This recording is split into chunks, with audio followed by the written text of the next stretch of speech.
Pilha de Gibis.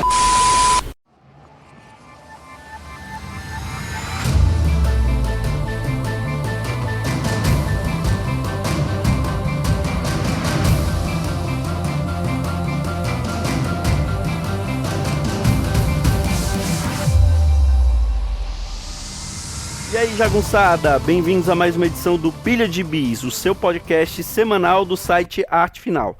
Acesse lá www.artefinalhq.com.br para todas as edições do Pilha de Bis, dos Sete Jagunços, do Omniverso, do A Pilha do Aranha e do Avante Vingadores. Nós estamos também em todas as redes sociais, é só procurar por @artefinalhq no Twitter, no Instagram e no YouTube. E nós estamos também no Deezer, no Spotify, no iTunes, no Google Podcasts, no seu agregador de podcasts favorito e agora também no Orelo. Caso você ainda não tenha um agregador de podcast favorito, eu te aconselho a experimentar o Orelo, que ele acaba também ajudando e nos remunerando por cada audição que você faz por lá. Então, considere nos ajudar assim. Aliás, caso queira nos ajudar, além de comprar seus gibizinhos pelos nossos links da Amazon, você também pode nos mandar um Pix de qualquer valor para o e-mail artefinalhq@gmail.com. Eu sou o Marcos e comigo hoje, Dãozinho. Pois é, né? Chamando, eu tava em BH, no evento de cinema. Você estava numa mostra de cinema em BH, Dãozinho? Sim, com um ex-amigo meu. Pois é. Saudoso Marcelo Miranda. Onde você estiver, nós mandamos um beijo para você, Marcelo Miranda. Onde você Ele deve estiver. estar no Vietnã, né? Na Tailândia, no Irã. Camboja, né? Um lugar assim, né? No mínimo, né? Eu espero menos dele. Mas vamos deixar de lero-lero e diga-me o que você andou lendo esses dias, Dãozinho. Rapaz, eu peguei um... Acho que a última vez que a gente tava aqui, eu falei de outro gibi da Veneta, né? Acho até Foi. eu acho... Você é o maior leitor da Veneta da podosfera brasileira. Não é isso, é porque eles têm desconto, professor. Se você se cadastrar lá, tem 30% de desconto, então já fica a dica aí, né? Fica só um rim, né? Você não precisa se vender todo, né? Inclusive, outra que tem também desconto para professor é a Boitê, mas a Boitê só tem coisa esquerdista, então não interessa, né? Só tem porcaria de esquerdista, não vem ao caso. Mas o desconto para professor da Boitempo é só se for professor de história. No mínimo, né? Ou sociólogo, né? Se for de matemática... Tem que ser da área de humanas. Se for de matemática, esquece. Bom, então eu peguei outro gibi da Veneta, um que, assim, eu já vi ele quando existia a saudosa livraria Saraiva, eu cheguei a ver lá perdido algumas coisas, porque eles, obviamente, né, tem lá, assim, o nome do gibi, né, A Vida Secreta de Londres, aí tem um desenho na capa, né, de um prédio e como fosse um povo saindo, aí tem embaixo o nome do organizador, um tal de Oscar Zarate, só que tem assim em cima, né, algumas pessoas que participam do gibi, né, que é uma coletânea de contos, né, de contos bem curtinhos, assim, de 10, 12 páginas nessa média. Aí eles botam lá, obviamente, Alan Moore, Neil Gaiman, Dave McKean, o Ian Sinclair e o Stuart Home, né, e outros, né. Ou seja, você não sabe nem quem é o Ian Sinclair nem o Stuart Home, né, imagina os outros, né, então fica no Alan, né. Que eles nem colocaram na capa, né? Fica no Alan Moore, no Neil Gaiman, no Dave McKean, né. E aí é como eu falei, né, coletânea de contos, né, sobre Londres, né, a Vida Secreta de Londres. Então já são contos que se passam em Londres, né, em situações em Londres, em algumas ruas de Londres, umas famosas, né, outras nem tanto, né, naqueles cartões postais de Londres, os mais famosos, tal, até, a rua lá do Jack Stripador e por aí vai, né, alguns pubs, coisa do tipo, né. Então, inclusive, assim, não é como são contos curtos, né, por exemplo, tem mais de um do Alan Moore. O último conto, inclusive, né, Deus nos perdoe, mas é um poema do Alan Moore. Já fica aí a lição, né? Não precisa chegar até o final, né? Mas tem um poema assim com rimas mais compridas do Alan Moore. É a última coisa desse livro, né? Eu não faço ideia de como isso saiu. Eu acho que saiu em 2017. como pra mim tudo saiu em 2017, então fica valendo aí 2017, mas eu não faço ideia de quando ele saiu, né? Agora, nesse momento que tá gravando aqui, né? Ou seja, no dia de Natal, né? Que é quando saiu o primeiro episódio de Evangelho, né? Ou seja, 4 de outubro, ele tá custando R$ 85. Um abraço, Alan Farias, o segundo maior fã de Evangelho do Shinji. Não pode. Se fosse, eu conheceria. Não faço ideia de quem é esse cidadão aí.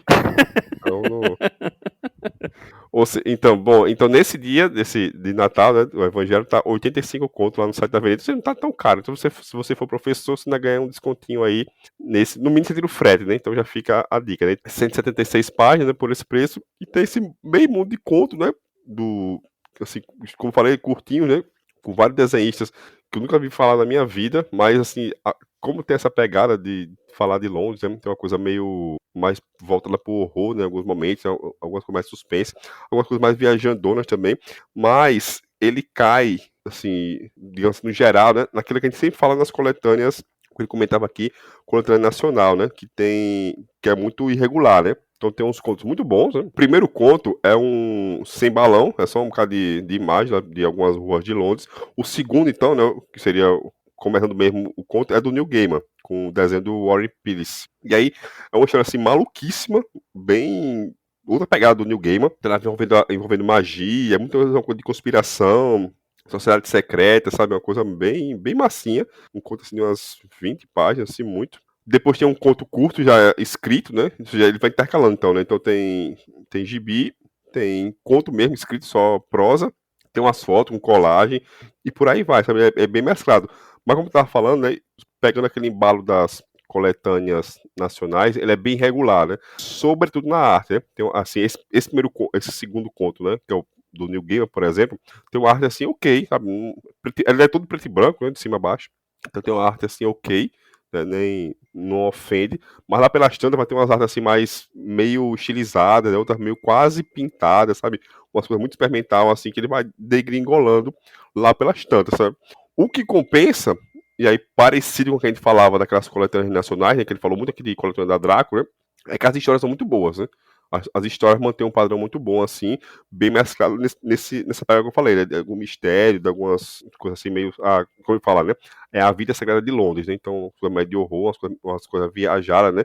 Eles pegam muito de algumas lendas urbanas da cidade, né? Algumas coisas místicas, né? Que a gente conhece da cidade assim, ouvir falar, então eles vão explorando nessa pegada. Então, as histórias em si são muito boas. A arte que fica meio a desejar, até porque tem muita coisa tudo material de inglês, né? E essa arte desses caras ingleses, né, que não foram para Marvel para DC, costuma, no geral, ser bem estranha, né? Então, as artes, assim, muito boas, e outras muito estranhas, assim, que a gente não tá muito acostumado a ler naquele padrão 2000 AD, né? Mas, assim, um gibi que eu acho bem bacana, eu gostei muito, sobretudo pelos contos do Alan Moore, né, pra variar, tem umas coisas muito boas dele, uma história dele bem boa, história fantástica envolvendo o Jack Stripador, muito boa também. E se você achar numa promoção por aí, né, da vida, vale a pena, sabe, para dar uma lida nesse material, para pegar essa galera inglesa, né, que quase nunca sai aqui, é bem cultuada, né, a gente fala muito, né, esses autores ingleses, mas só fala mais do que já chegou para cá, né, sobretudo via Vertigo, né, e por aí vai. Então, quando pega, assim, uma coisinha dos caras, um material não tão recente, né, eu acho que esse material, esse livro, originalmente, ele saiu lá já tem um tempo, saiu lá no, sei lá, nos anos 90, meados de 90, se eu não estiver enganado, então demorou para chegar aqui. Então você acha aí com alguma facilidade. Para não dizer que não, no site próprio da Amazon ele estava R$ 60. Já está uns 30 conto mais barato que na Avenida. O link para a Amazon vai estar aí no post. Você falou, né, desse conto do Jack Stripador, era uma coisa que eu ia perguntar, se tinha algum marco temporal nos contos, se esses contos se passavam todos nos dias atuais, ou se era tudo no passado, ou se tinha uma mescla, se não tinha muito isso de padrão, de temporalidade desses contos. Não, a única coisa que junta, né, a cola é falar sobre Londres, né? Sobre a cidade de Londres, Entendi. né? Só isso. Então, tanto que no começo tem um prefácio, né, do Rogério de Campos, que é o dono da Avenida, muito bom, que ele vai buscar sobre uns estudos que tinha nos anos 50 e 60, na Inglaterra, nos Estados Unidos, tinha um negócio que ligava a geografia com psicologia, sabe? Uma coisa como se como a cidade influencia seu pensamento, né? Como a cidade influencia o seu modo de pensar, né? Você fica depressivo, você fica muito alegre, a depender de como é a cidade, sabe? Então tinha uns estudos meio sério, barra meio viajados, né? Os caras, a galera ficar tomando muito ácido, nesse sentido, né? E ele vai mostrando como as primeiras pessoas que discutiam esses temas, né? De como a cidade influencia a nossa vida, né? Ou seja, não é a gente que influencia a arquitetura da cidade, mas como a cidade é montada para influenciar a nossa vida, ele vai trazendo, né? Faz um fio condutor para chegar até na galera ali do começo do punk dos anos 70 na Inglaterra, e como isso se liga sobre com o Alan Moore e com o Neil Gaiman, né? Como se aproxima desses autores que estavam naquele miolo ali, surgindo ali nos anos 70, naquela explosão do punk, né? Com eles escrevendo fanzine, né? E publicando coisa independente. Então, como isso pegou esses caras também, né? Como possivelmente esses caras leram algumas coisas nesse sentido, né? Então, essa coletânea que fala especificamente da cidade, né? A cidade é o protagonista, né? Então vai muito nesse sentido, sabe? Você tentar entender o que é Londres, a visão desses autores. Então, o filme condutor é a cidade, então tem de tudo, né? Tem coisa. Esse do Neil Gaiman mesmo, que eu falei, que é uma coisa bem assim, conspiração, né? Coisa meio misteriosa. Ele é atemporal, sabe? Você pode ler, ele se passa na época atual mesmo, sabe? Não tem demarcação de tempo nenhuma, não. Ah, entendi. E pelo que você está falando, como são contos curtos ali de 10 páginas, ele segue meio que a estrutura daquelas antologias inglesas, né? Isso, Tipo isso, a 2000 AD, a Warrior, né? Que a gente falou recentemente isso, lá do isso, Miracleman, né? Que são isso. historinhas curtas, né? Capítulos curtos. Aí tem um ritmo bem diferente do que a gente está acostumado nos quadrinhos americanos, né? Então, pelo jeito, ele tem essa mesma estrutura, né? Isso, e como eles são contos independentes, né, você não precisa, assim, essa continuidade não atrapalha tanto, você vai lendo o que você quiser, né, a ordem que você quiser, aquela é só do Alan Moore, aquela é só do Neil Gaiman, aquela ler primeiro do Neil Gaiman, né, então você vai fazendo a sua ordem, né, não precisa se apegar nisso, né, já como eu falei, o que interessa é que tá falando aqui da cidade, né, então, nesse é muito bom, mas é muito bom para ter contato justamente com esse material de autores ingleses, e que ele tem esse formato meio anárquico, que eu falei, né, ou seja, tem arte, né, tem colagem, tem fotografia e tem conto só prosa, né? Pelo jeito, provavelmente alguns desses autores que estão na capa que a gente não conhece, provavelmente deve ser artista plástico, deve ser algum autor de contos que não é tão famoso pra gente que lê quadrinhos, mas talvez seja um autor famoso de literatura mesmo, né? Pode ser alguma coisa nesse sentido.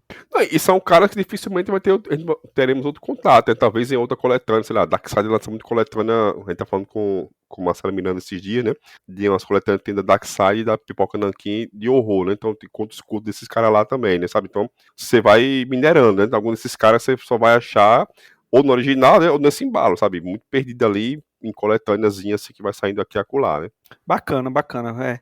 Procurarei. O link está aí no post, então quem se interessou fique à vontade para comprar com os nossos links e depois venha comentar com a gente nas nossas redes sociais o que você achou. E eu, Dãozinho, vou aproveitar a ausência do nosso amigo Maurício Dantas, que ele, no dia que estamos gravando esse Pilha de Bis, ele diz que está gravando um Avante Vingadores com nosso amigo Luiz Só tem uma correção aí, né? Que nosso é muita gente, né? Que é isso, que é isso. A gente sabe que Salvador não está fazendo bem a Maurício Dantas, mas ele continua sendo nosso amigo. Ele tá com saudade de Recife, isso é claro, né? Isso é normal. Salvador não está tratando bem Maurício Dantas, por isso ele era bem mais feliz em Recife, ele só ainda não sabe disso, mas ele vai descobrir. Mas vou aproveitar a ausência de Maurício Dantas e vou falar de um gibi de um autor que é muito caro a ele, né? Porque ele adora falar mal desse autor. Na verdade, não só ele, né? Tem muita gente que hoje fala mal desse autor, e eu vou falar de Mulher Maravilha, número 1, da nova dupla criativa do título, o Tom King, nosso grandíssimo Tonho Rei, com arte do Daniel Samper, não sei como pronuncia o nome dele. E é mais um novo título, né? Um novo número 1 nessa iniciativa Dawn of DC, né, o alvorecer ali, da alvorada da DC. E é um título que, quando foi anunciado, criou bastante expectativa, né, de ver o Tom King escrevendo Mulher Maravilha, querendo saber como que ele conseguiria colocar o grid de 9 quadros no gibi da Mulher Maravilha. E eu já vou dizer para você, Dãozinho, que a primeira página é um grid de 7 quadros, não são 9. E ele, no decorrer do número 1, ele só faz, salvo engano, uma vez um grid de 9 quadros. Então ele não abusa desse recurso ainda. E qual é a premissa desse título, né? Eu não sei o que estava acontecendo no título da Mulher Maravilha que veio antes. Faz muito tempo que eu não leio Mulher Maravilha. Eu acho que a última vez que eu li Mulher Maravilha foi quando falamos dos 80 anos, né? Que a DC lançou a edição especial de 80 anos. A gente falou aqui, a gente falou no Pilha sobre as histórias dessa edição. E depois eu nunca mais li, então eu não sei em que pé está o título da Mulher Maravilha, em que pé estava o título da Mulher Maravilha antes dessa nova equipe criativa. Mas a Temícera, ele é um país reconhecido que tem suas vias diplomáticas, né? Então tem embaixadas de Temícera pelo mundo, inclusive nos Estados Unidos. E o gibi começa com, aparentemente, uma amazona num bar de motoqueiro ali no interior dos Estados Unidos, naquela coisa assim bem redneck, né? Num bar de sinuca ali nos Estados Unidos. Eu acho que eles chegaram a falar eu tô até tentando ver aqui se eles falam em que estado que aconteceu, que ela acaba matando 19 pessoas, 19 homens, só 2 pessoas sobreviveram e eram 2 mulheres. E foi uma amazona que fez isso, né? E aí começa toda uma discussão, porque as Amazonas, a embaixada amazona de Temícera, né, não dá nenhum tipo de explicação quanto a isso, do porquê isso aconteceu. Eles só falam que vão atrás da responsável, né, dizendo que não é parte da política. Só que aí o que o governo dos Estados Unidos faz? Aproveita para banir, né? Eles meio que expulsam as Amazonas do território dos Estados Unidos, né? Fala que são pessoas não gratas, né? Eles mandam a embaixadora embora, né? Todo aquele trâmite diplomático, e fala que a partir daquele dia quem fosse de cidadã de Temícera que ainda estivesse nos Estados Unidos poderia ser preso. Só que na maioria das vezes eles são pessoas poderosas, né? São pessoas mais fortes, mais rápidas, enfim. E aparece um personagem que já havia aparecido, é um personagem antigo da DC, que é o Comandante Steel, né? O Sargento Steel, eu acho, que é aquele agente do governo que tem uma mão mecânica, enfim. Ele é convocado para poder ajudar a localizar essas Amazonas e colocá-los para fora do país. E aí tem umas pitadas assim de coisas que o Tom King coloca, que é bem aquele pensamento médio da direita, daquela pessoa mais conservadora americana e até do mundo todo, né? Tem uma passagem que uma repórter está entrevistando um cara que está com a filha é fã da Mulher Maravilha, só que ele fala que o meio de vida de Temícera não é o meio americano, que é uma ilha que só tem mulher e que eles falam que chamam aquilo de paraíso, que lá não tem que lá não tem lugar para uma família real, né? Aí ele fala assim: eu só estou falando que todo mundo diz, né? Que a gente precisa fazer alguma coisa antes que elas acabem com a gente, né? Aquele pensamento bem conservador, bem machista. Então, e aí também começa a caçada, né?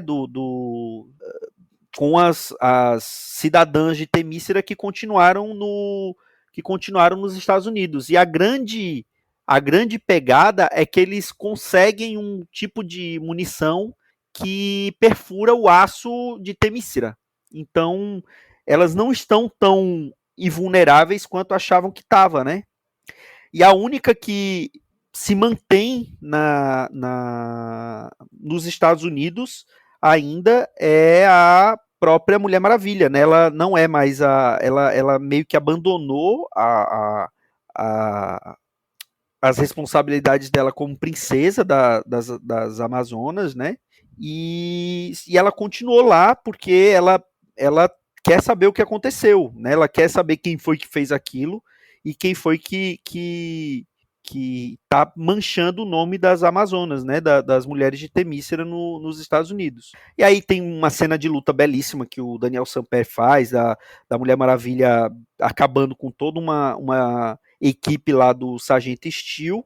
E a revista toda é feita, tem uma narração em off de uma figura meio enigmática, né? Que fala que ele dominou o mundo deixando com que as pessoas vivessem do jeito que elas queriam, né? E aí no final, a última página da revista é aparecendo essa figura enigmática que é chamado de Sovereign, eu acho que é assim que pronuncia, que é o soberano.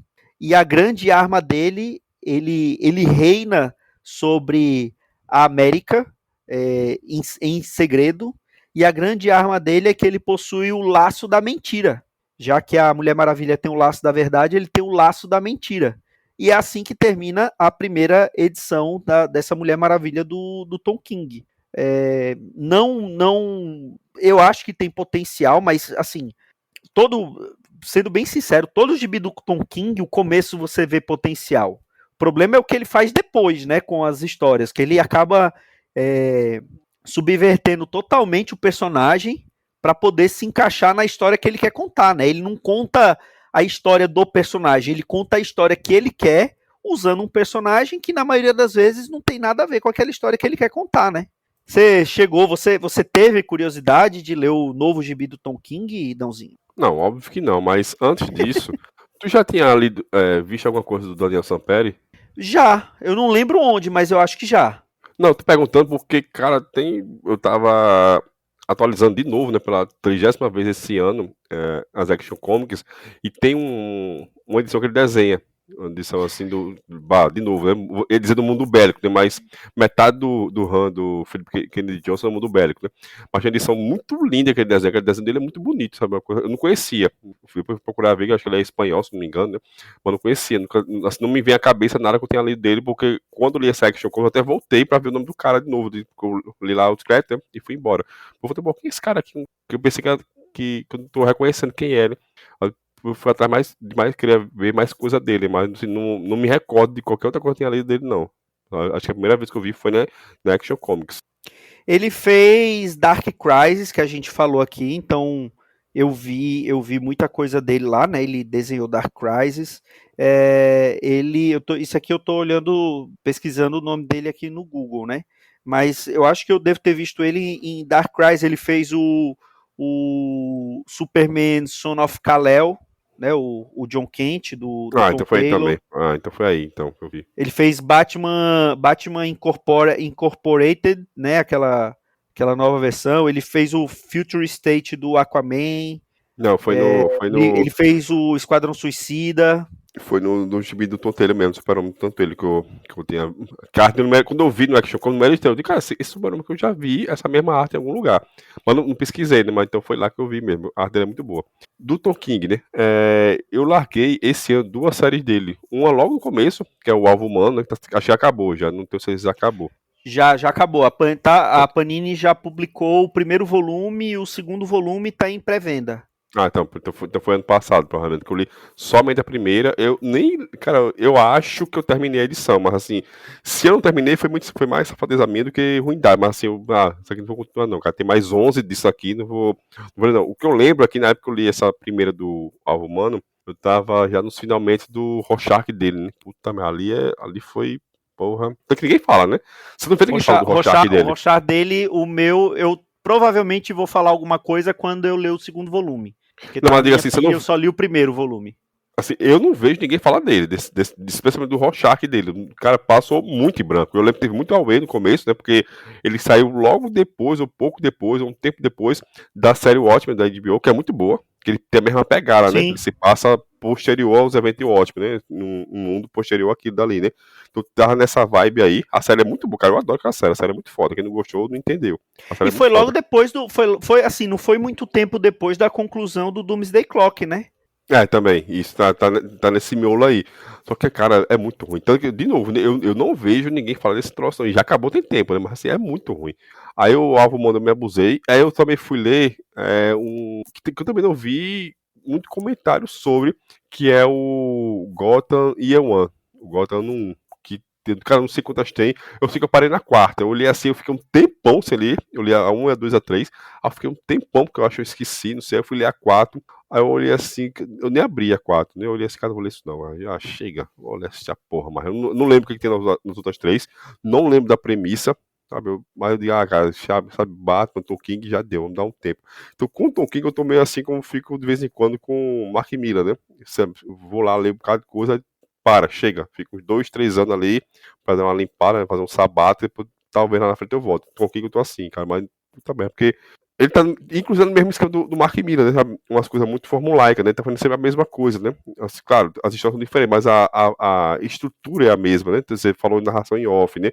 Falou em ser misterioso, né? Falou em uma estrutura bem diferente do que é usual, né? Isso aí não é problema, mas o problema é como se encaixa no personagem, sabe? Então é as mesmas coisas de novo, de novo, de novo. E no fim, as histórias não são tão boas, né? Pelo menos na minha cabeça. O Rorschach mesmo, ele tem ideias muito boas ali, né, do que fazer, de como caminhar, de como contar, mas a história em si é cansativa. Cara, eu terminei, nossa, foi maçante demais terminar as 2 edições de Rorschach, né? Então, desandou muito, né, de você pegar, começou ali com Visão, né, o Omega Man, né, e depois o Seu Milagre, né, e de como isso desandou para outras coisas, cara, ficou chato demais, sabe? O Adam Strange eu larguei muito na metade, acho que nem cheguei na metade do Adam Strange, acho que eu li até a 4 ou 5 mesmo, porque o Adam Strange é um sobra de roteiro do Seu Milagre, porque é a mesma estrutura, inclusive, né? Com duas linhas temporais diferentes, e por aí vai, né? Por aí, cara, tá nisso de novo, de novo, de novo, de novo, de novo, de novo. Então, de novo, o problema não é isso, né? Não é essa história narrativa, é a história ser chata, né? Pra mim a história é muito chata. Cara, a história não tem esse sustento, né? Do Alvo Humano, assim, eu li, o pouco que eu lembro quando eu li o Alvo Humano, cara, isso aqui não me interessa, sabe? Não tô afim de pesquisar sobre o personagem, não lembro mais porra nenhuma do personagem em si, né? Parece o Lex Luthor lá fazendo alguma coisa lá, assim, muito fuderótica e misteriosa, de porra de novo, sabe? Um vilão muito misterioso, que talvez não seja tudo isso, é vilão, mas não é vilão, talvez seja amigo, seja só uma coisa. Ah, não, velho, sabe? Dá um tempo, ficar uns 2, 3 anos sem ler, lá na frente eu vejo o que é que eu faço. Bom, é aquela coisa, a probabilidade de descambar é muito grande, né? Porque eu, particularmente, todos esses gibis aí que você falou, as primeiras edições eu gostei muito, assim. Talvez o que eu tenha gostado menos das primeiras edições desses gibis que você falou tenha sido justamente o Adam Strange. Mas todas as outras eu gostei muito das primeiras edições e da premissa. Só que o problema do Tom King é aquilo que eu falei, né? Ele tem ideias boas. O problema é que ele tem ideias boas e ele quer que o personagem. Ele fala assim: vou desenhar, vou escrever uma história do Superman. Mas aí ele muda completamente a personalidade do Superman para poder encaixar na história que ele quer contar. Ele não se dá o trabalho de pegar um personagem que se encaixaria melhor, que tem uma personalidade que se encaixaria melhor naquela história e contar aquela história daquele personagem. Não. Ele quer contar a história de um personagem e ele quer dobrar aquele personagem para caber na história dele. E aí é aí que é o problema do Tom King, na minha opinião, né? Porque, por exemplo, a gente fala muito do Batman do Tom King. Aquele comecinho do Batman dele é bacana. Aquele arco Eu Sou o Batman, né? Pô, a primeira edição, o Batman tá cavalgando um avião. Como que isso pode ser ruim? Não tem como ser ruim. O problema é que depois ele acaba descaracterizando tanto o personagem e mudando tanto as características dele para para encaixar na história que ele quer contar, que fica chato, e aí ele se repete, né? Ele é o que o Maurício fala, parece que ele tá fazendo a terapia que faltou para ele no período dele da CIA, ele faz escrevendo gibi. Ele quer que os leitores dele façam a terapia por ele, né? E aí não é bacana. Não, isso do personagem já me cansou mais, sabe? Já me irritava mais de como ele muda o personagem para no interesse da história, né? Não o contrário, né? Tá, tudo bem, eu quero levar o personagem para outro patamar, quero desviar, tá? Quero elevar o status do personagem, tudo bem. Não tem problema. O problema para mim ainda é a história ser ruim. Que é o caso que você falou que elogiou, né, que eu não gosto, que é o caso do Mega Man. O Mega Man, tudo bem, se ele quiser mudar o Mega Man inteiro, ninguém vai ligar, né? Até porque o Mega Man tava parado aí há anos, ninguém dá mínima, né? E mesmo que, o que tinha, ninguém tava lendo, né? Nem, sei lá, nem ônibus do Omega Man você vai ver por aí, né? Saindo, né? Então não tem problema. Mas pra mim a história é ruim, sabe? É uma história que, puta merda. Lá pelas tantas, esse pode ser 12 partes, não se sustenta. Né? Lá pela edição 5, você diz, bicho, e aí, né? Saindo pra. Pega um exemplo, claro, o exemplo é sacana, né? Mas um que eu gostava muito, porque isso era o melhor, né? Já que você tem que levar pra frente, né? Vamos levar pro melhor, né? Os mangás do Naoki Urasawa, né? O Urasawa, ele mete mistério na sua cara, no primeiro volume do mangá dele. Mistério, cara, que porra é isso aqui, né? Quer descobrir isso aqui, né? No terceiro volume, ele já revela o mistério. O mistério é esse aqui. E só quando ele revela, né? Vem um pior, né? Vem um mistério ainda mais misterioso. Fica, caralho, e agora, né? Aí você fica. Aí lá no sétimo ele revela de novo, né? Assim, caralho, e a revelação é massa. Fala. Só quando ele revela, vem outro pior, né? Ele vai empurrando. Ele não estica o mistério, né? Ele resolve logo e mete um pior na sua frente, né? Por que não, sabe? Ele mete uma coisa, aí lá no quinto, né? Vem uma outra narrativa. Aí lá no 10º, ele vai voltar pro começo, ele não volta pro começo. Aí ele leva pra outro canto, ou seja, ele, em vez de voltar pro começo pra resolver, não, ele pega aquele começo e leva pra outro lugar. Ele engana, né? Ele não tem aquele negócio que o Nigema faz muito bem, né? Que é juntar tudo aquele mundo que o Nigema vai soltando um bocado de bagulho, né, no caminho, um bocado de migalha. Lá na frente ele junta tudo, aí você fala, ei caralho, vou voltar pro começo porque isso aqui eu deixei passar, né? Foi informaçãozinha ali, sabe? Um único quadro na página 25, só mais um quadro, não prestei atenção, né? E lá na frente ele usou aquele quadro, eu vou voltar, vou reler tudo, porque ele tá juntando tudo numa coisa só, né? Tá amarrando, né? Então o que não? Ele pega uma coisa, joga ali, aí na frente joga outra coisa, aí depois ele leva pra outro lugar, e no final a história termina com outro lugar, sabe? Então, se você pegar. Isso acontece, isso é um milagre, né? Se você pegar a edição 11 do seu milagre, você lê de uma boa. Não precisa saber o que tem nas outras 10, né? Porque já tem outro lugar, né? Tirando o Darkseid Is, né? Darkseid é, o resto vai na boa, sabe? Vai levando, né? A questão do suicídio, né? Some, né? Depois volta, aí volta pra outro lugar. Então, sabe? Isso vai cansando, né? Então, pra mim, o que tá pior hoje é a história ser ruim, sabe? A história. Cara, não se, vai ler o Rorschach pra você ver, né? O Rorschach, puta merda, velho. A história vai. Você vê que no Rorschach parece que o negócio não tá andando, sabe? Fica. Volta, né? Volta e. Ah, não, tem isso aqui. Ou fica uma edição inteira falando da mesma coisa, assim, um plano. Tem um plano lá pra matar o cara e ficar remoendo aquele plano assim. Nossa senhora. E com narrativa em off, não sabe quem tá. Ah, não, velho. Sabe? Chega. Bom. E falando em Urasawa, só pra deixar mais uma dica pros nossos ouvintes, tá? Pra estrear o anime de Pluto na Netflix, né? Eu acredito que quando esse episódio for o anime ainda não vai ter estreado, vai ter acabado de ter estreado, então ouça os podcasts que a gente falou sobre Pluto e que estão aí no post e vá assistir o anime no Netflix, que o mangá é muito bom. Essa é a melhor dica de hoje, né? Acho que é isso, né, Dãozinho? Não, algo mais a acrescentar? Não, Feliz Natal, né? Evangelion estreou em 4 de outubro e tudo mudou, né? Daí pra frente, nada foi o mesmo. Nem Maurício Dando foi o mesmo, né? Shinji é meu pastor e nada me faltará, né? Basicamente. Um beijo, Alan Farias.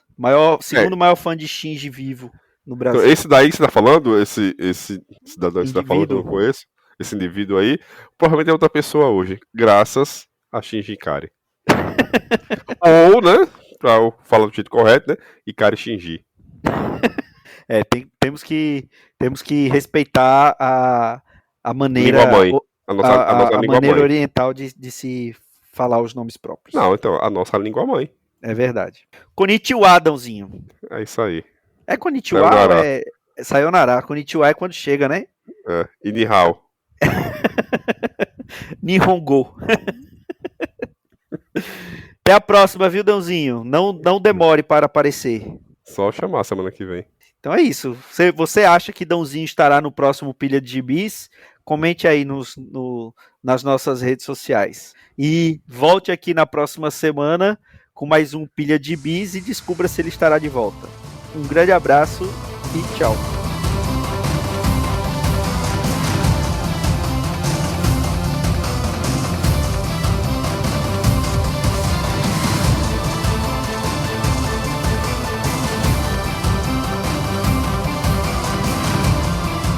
Esse foi o Pilha de Gibis, mais um podcast com o selo dos cabras de qualidade do Arte Final. Gostou do que ouviu aqui? Compartilhe e acesse o site, tem muito mais conteúdo de qualidade esperando por você. Vai comprar seus gibis na Amazon? Compra acessando os nossos links, você vai ajudar a manter esse trabalho. www.artefinalhq.com.br